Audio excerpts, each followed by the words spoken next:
420 హామీలు ఇచ్చి కాంగ్రెస్ ప్రభుత్వం అధికారంలోకి వచ్చిందని మాజీ ఎమ్మెల్యే కాతారి కిషోర్ అన్నారు. బుధవారం ఓయూలో మాజీ మంత్రి బీఆర్ఎస్ వర్కింగ్ ప్రెసిడెంట్ కేటీఆర్ జన్మదిన వేడుకల్లో పాల్గొన్న ఆయన విద్యార్థులతో కలిసి మొక్కలు నాటారు. రేవంత్ ప్రభుత్వం దొంగ ప్రభుత్వం అని వ్యాఖ్యానించారు. 6 గ్యారంటీల పేరిట ప్రజలను నిరుద్యోగులను నట్టేట ముంచిందని విమర్శలు గుప్పించారు.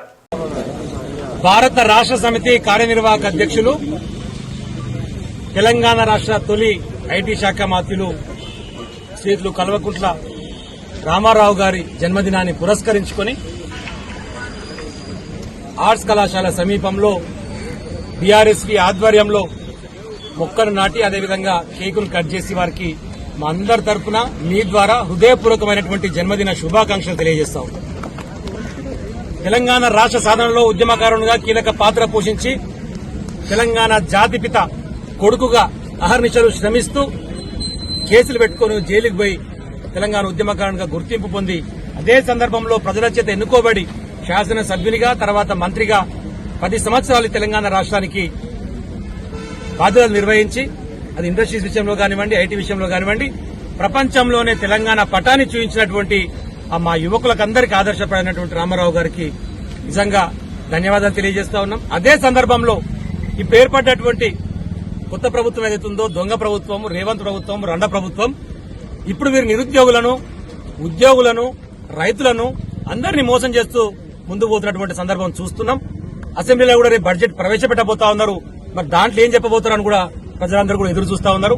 ఇప్పటికే ఇచ్చినటువంటి 6 గ్యారంటీలలో 13 హామీలలో ఒక్కటి కూడా నెరవేర్చకుండా ఎందుకు వచ్చిన ఆ రోజు 420 హామీలు అని చెప్పేసి 420 హామీలు ఇచ్చినటువంటి ఈ రండ రేవంత్ రెడ్డి వాటి ప్రయత్నం కోసం కూడా కనీసం ప్రజలకాడికి పోయి తీసుకుపోయే సంక్షేమ కార్యక్రమాల విషయంలో మాట్లాడకుండా 18 సార్లు ఢిల్లీకి పోయిండు.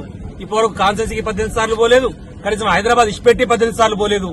ఏమైనా మూటలప్ప చెప్పాలని చెప్పేసి ఢిల్లీకి పోయి మూటలప్ప చెప్పొచ్చి పదవి కాపాడుకునేటువంటి ప్రయత్నంలో ప్రేమ ఉంది తప్ప తెలంగాణ ప్రజల మీద మాత్రం ప్రేమ లేదు. కాబట్టి నిరుద్యోగుల పక్షాన, యువకుల పక్షాన కేటీఆర్ గారి బర్త్డే సందర్భంగా మనందరం కూడా మరొకసారి ప్రతినబూని ఈ ప్రభుత్వాన్ని గద్దె దింపే వరకు కలిసికట్టుగా ముందుకు సాగాలి. ఇప్పటికే మనం చేసినటువంటి కృషి వల్ల గ్రూప్స్ కు సంబంధించినటువంటి దాన్ని వాయిదా వేసిరు. డిఎస్సీ కోసం అహర్నిశలు శ్రమిస్తున్నటువంటి మా వాళ్ల కోసం 11,000 కాదు, ఎస్జీటీ ప్రమోషన్స్ వస్తే 9,000 ఖాళీలు ఏర్పడ్డాయి. 20,000తో మెగా డిఎస్సీ ఏమని చెప్పేసి మనం అడిగితే వెయ్యలేదు.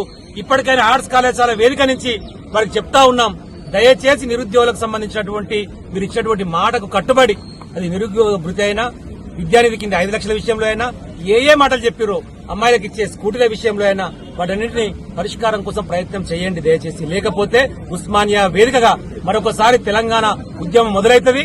మిమ్మల్ని ఉరికిచి బట్టలు తీసి కొట్టేటువంటి పరిస్థితి వస్తుంది మిస్టర్ రేవంత్ రెడ్డి అని చెప్పేసి ఈ వేదిక నుంచి హెచ్చరిస్తూ మరొక మారి మీ ద్వారా కేటీఆర్ గారికి హృదయపూర్వకమైనటువంటి జన్మదిన శుభాకాంక్షలు తెలియజేస్తా ఉన్నాం. జై తెలంగాణ, జై